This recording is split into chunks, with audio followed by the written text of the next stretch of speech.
Bonjour tout le monde, aujourd'hui nous allons parler du batteur Max Roach. Max Roach est né en 1924 en Caroline du Nord, mais ses parents vont déménager très tôt et il arrive à Brooklyn à l'âge de 4 ans.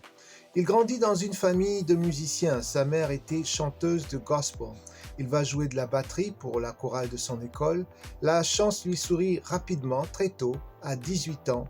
Il va remplacer Sonny Greer, le batteur de Duke Ellington.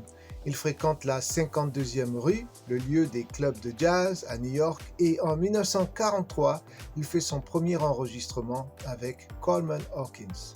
Il y a 3 périodes vraiment importantes dans sa vie.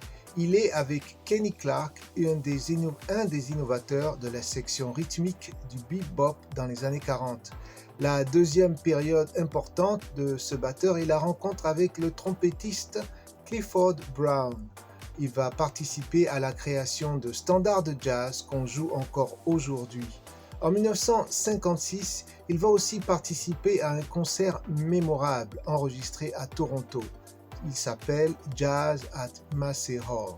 L'album est disponible et il est très réussi. Je vous invite à l'écouter.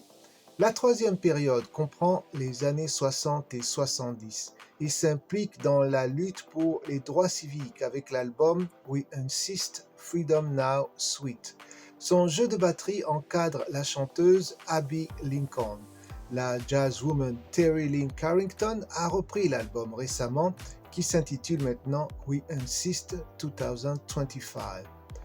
Il va continuer à innover dans son jeu de batterie et vous pouvez trouver sur YouTube son duo avec le discours de Martin Luther King Jr. de 1963.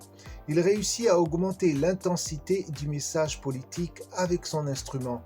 Max Roach était aussi enseignant à l'université dans les années 90 et il va même enseigner l'évolution de la musique afro-américaine, l'histoire du jazz et la théorie de la musique improvisée. Ce fut un grand innovateur dans le jazz et des batteurs d'autres genres que le jazz utilisent ces techniques. C'était aussi un artiste engagé qui s'était impliqué pour la défense de sa communauté. Finalement, il a reçu en 2008 un Grammy pour toute son œuvre. Un documentaire sur lui est sorti en 2023.